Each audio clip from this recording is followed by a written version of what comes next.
game based around a pun, Hamsterdam, like Amsterdam, but with hamsters. The city's being besieged by Marlowe and his bunny, weasel, mouse army. But oh no, these hamsters will not just be strong-armed into paying up all their sunflower seeds. Yes, that's the game's currency. Well, what do you expect? It's a stereotypically seedy town.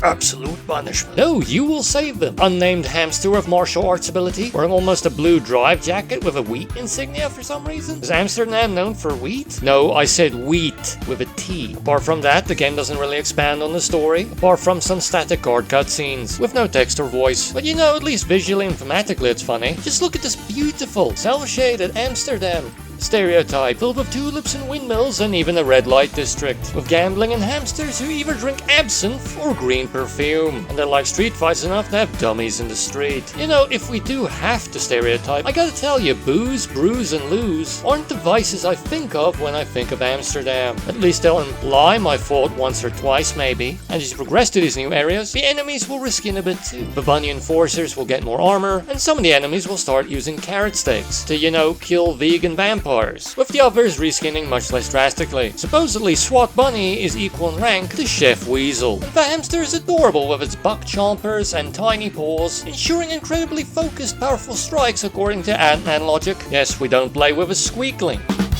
Absolute punish. By the way, if you want to help me become a master of YouTube, please consider liking and subscribing so that I can get monetized and maybe afford a hamster. But no pressure though, I'm grateful you've even watched. And musically it's quite good, mostly funky, almost 70 procedural cop show music.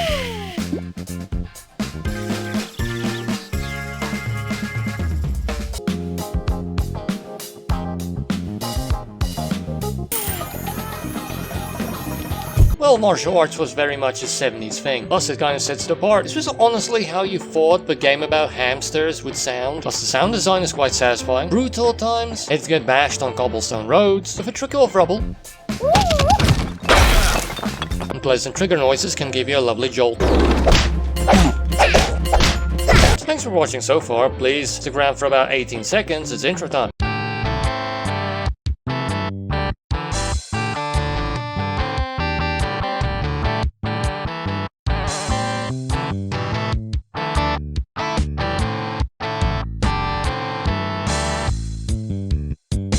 Lastly, let's go to the gameplay and highlight a very important point. It's an arcade brawler that probably was designed more with mobile in mind, because you play it by swiping and tapping. Sure, on PC with a mouse, but it makes more sense with a finger on a tablet or smartphone. But it still plays well. Click to attack, click multiple times to perform combos, time it right to follow up with perfect attacks, with increased damage of course. Amsterdam. If they block, charge your attacks. When the enemies flash, swipe them to prevent their attacks. If they rush you, follow the prompts. Once you fill up the KO bubble, drag it to perform a cinematic beatdown and take away a whole bar of life. No, you didn't.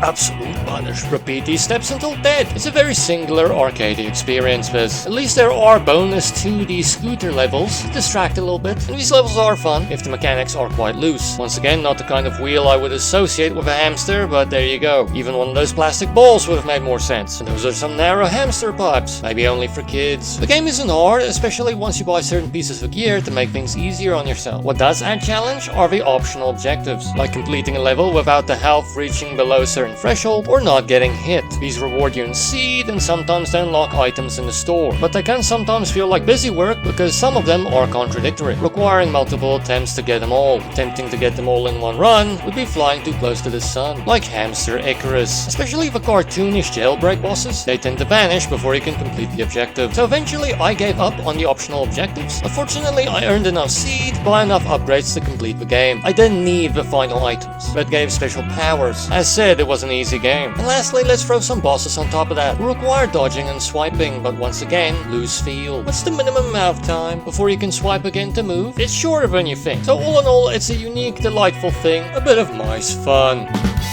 Absolute punishment. As you can tell by the short review length and the simple nature of the game, this game is indeed short. It took me like 4 hours to complete the game, and I did put a fair bit of effort into trying to get the optional objectives before I gave up, but fortunately it's cheap, 42 Rand full price, and I've seen it go on sale for 75% off, 10 Rand 50 cents, that's 2 Rand 63 cents, which is pretty good value for money, surprisingly good. I thought the mobile game simplicity would completely tank the value for money, although to download it's surprisingly big, as it takes up 1.12 gigabytes on the hard drive, and it works fairly well on the Warhorse. As you can see from the frame rate. Sure, there's a little delay, but I found it playable. You might need something a little bit stronger to play it properly, but honestly, I would not begrudge someone playing this on that kind of low-end hardware. And stereotypically, I would say it's fine for kids. It's cute and all. Okay, sure, it shows drunk hamsters, and maybe it goes blue a little bit, but you only get that joke if you understand the stereotypes of Amsterdam. If your kid gets the joke, maybe it's too late. Those beatdown sounds are quite brutal. I'm gonna go out on a limb here and say it's fine. The game has great visuals, cartoony, cute, and cel-shaded animals of the rodent-like variety. Stereotypic Dutchness, tulips included, if it does go a bit darker and less stimulating in later areas. It is great music, mostly 70s procedural cop show funk. It doesn't have many tracks though, but the audio design is brutal and satisfying. Gives jolts. Delightfully simple clicking and swiping action with seemingly no delay in register. It's fun but very singular and repetitive. What do you expect from something that was designed as a mobile game before it was ported? And the scooter, climbing and boss segments are a pleasant change of pace, if the mechanics are less tight here. On the maybe side, there's no story, but it does have visual gags, and it's not ambitious or groundbreaking, it's just a little bit of simple fun. And on the con side, the bonus objectives are largely busy work, sometimes contradictory, but otherwise it's fairly easy. Come on, play it. And play it with a martial arts master. So balanced that gravity does not affect the William Tell headgear.